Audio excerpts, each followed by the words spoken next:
Hello les gars, on se retrouve aujourd'hui pour un nouvel épisode d'une brève histoire de pêche. Donc après le sujet sur le peacock bass en Colombie, on se retrouve aujourd'hui dans les profondeurs des rivières de Guyane où un poisson légendaire rôde, un monstre d'eau douce en tempérament explosif capable de briser des hameçons et d'offrir des combats dantesques aux pêcheurs. Son nom est l'Aymara. Donc si tu veux en apprendre plus, ne bouge pas, reste sur cette vidéo et je te dis let's go.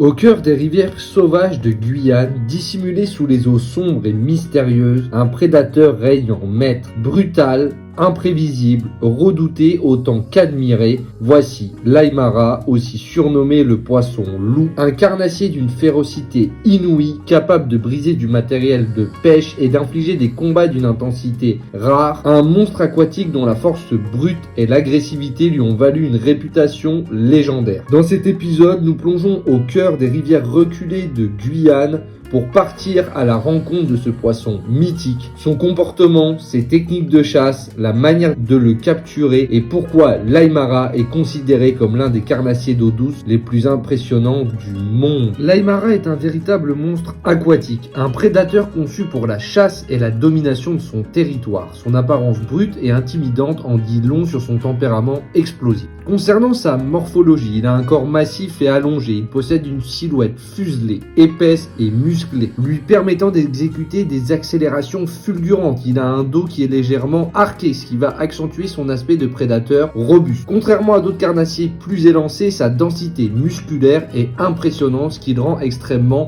puissante.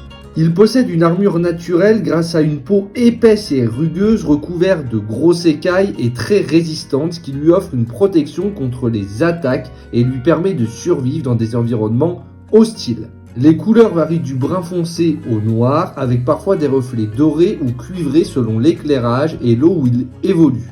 L'Aymara, il possède une tête imposante et large avec une structure osseuse épaisse qui le rend résistant au choc. Ses yeux perçants et profondément enfoncés lui offrent une vision redoutable. Il possède également une mâchoire terrifiante, c'est son arme principale, elle est garnie de dents acérées et recourbées capables de transpercer et retenir fermement ses proies. Contrairement aux poissons qui avalent leur nourriture, l'Aymara déchiquette ses proies avant de les engloutir. Sa force de morsure est colossale, lui permettant de broyer les os et de trancher les branchies de ses proies en une seule attaque. Lorsque l'Aymara attaque, c'est un carnage. Ses dents sont conçues pour déchirer la chair et empêcher toute fuite. C'est un chasseur qui ne laisse aucune chance à ses proies. Il a des nageoires adaptées à la prédation. Il a une dorsale atypique. À l'inverse du peacock ou le black bass, l'Aymara il possède une nageoire dorsale allongée et bien développée, ce qui lui donne une excellente stabilité dans l'eau. Il a des nageoires pectorales robustes qui lui permettent de se propulser violemment lors de ses attaques, même dans des eaux peu profondes. En position d'haletante, il peut se camoufler dans son environnement et rester parfaitement immobile avant de bondir sur sa proie. Il possède également une énorme nageoire caudale en éventail qui lui confère une accélération brutale en un éclair. C'est là où on comprend que chez l'Aymara, tout est conçu pour la domination de son environnement. Un corps robuste, une mâchoire meurtrière, une musculature impressionnante, c'est un carnassier d'une efficacité redoutable, capable de mettre à rude épreuve même les pêcheurs les plus expérimentés. Concernant sa répartition, il est présent en Amérique du Sud, notamment en Guyane, au Suriname, au Venezuela et également au Brésil. Il va affectionner les rivières sauvages, les criques et les zones calmes à faible courant, riches en rochers, racines émergées et végétation dense. Il préfère les eaux sombres et bien oxygénées qui sont souvent difficiles d'accès. Et on peut considérer que c'est un poisson très territorial occupant des zones qu'il défend avec une agressivité extrême. Concernant son mode de chasse et son comportement, il s'agit d'un prédateur opportuniste et nocturne, actif surtout à l'aube et au crépuscule. Concernant sa stratégie de chasse, il reste immobile et fonce sur sa proie avec une violence fulgurante. Il est spécialisé dans l'embuscade. Il va se nourrir de poissons, crustacés, amphibiens, oiseaux et même de petits mammifères tombés à l'eau. C'est un poisson solitaire et ultra agressif, attaquant tout intrus sur son territoire. Il n'a aucune peur de l'homme, ce qui en fait un adversaire imprévisible et redouté par certains. Pendant les techniques de pêche sportive, il y a plusieurs pêches qui sont possibles. Donc tout d'abord, la pêche au leurre. Alors on va pouvoir utiliser des topwater, du steelbait, des poppers, des prop bait pour des attaques vraiment explosives en surface qui seront très visuelles et qui vont provoquer de l'adrénaline. L'utilisation de swimbait, de jerkbait pour les zones plus profondes, de cuillères lourdes, de spinnerbait, de chatterbait, le crankbait également pour explorer différentes zones. Je pense également qu'on peut utiliser tout ce qui va être les texans pour les zones encombrées. Vous avez également l'utilisation de la pêche au vif où ils vont utiliser des appâts ou alors ils vont utiliser des morceaux de poisson ou des appâts sanguinolents. Effectivement qu'aujourd'hui la Aymara, un petit peu à l'image du dorado, du peacock, il y a aussi un fort engouement autour de la pêche à la mouche vis-à-vis de ce poisson qui procure énormément d'adrénaline.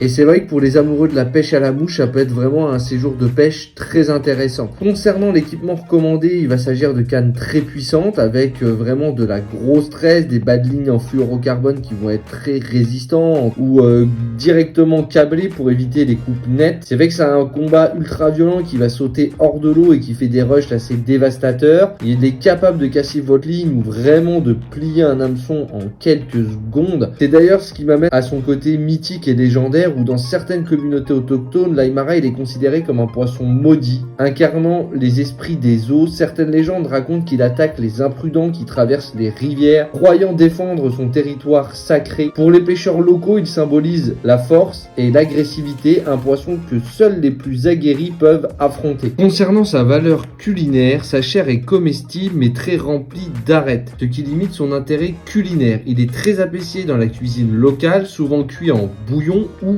grillé. La surpêche et la déforestation menacent son habitat, rendant la pêche responsable essentielle. Le catch and release, relâcher les poissons après capture, est encouragé pour préserver les populations. On arrive déjà à la fin de cet épisode. J'espère que vous avez compris que l'Aymara est bien plus qu'un simple poisson. C'est un véritable combattant des rivières, un monstre redouté et respecté. Chaque capture est un duel intense entre l'homme et la nature. Est-ce que vous avez déjà affronté l'Aymara ou même êtes-vous allé en Guyane? N'oubliez pas de vous abonner, de liker et de partager pour ne rien rater des prochaines aventures dans l'univers de la pêche extrême. Je te souhaite une bonne journée ou une bonne soirée en fonction de l'heure à laquelle tu verras cet épisode. Allez, bye! Et le prochain épisode arrive bientôt. Ciao!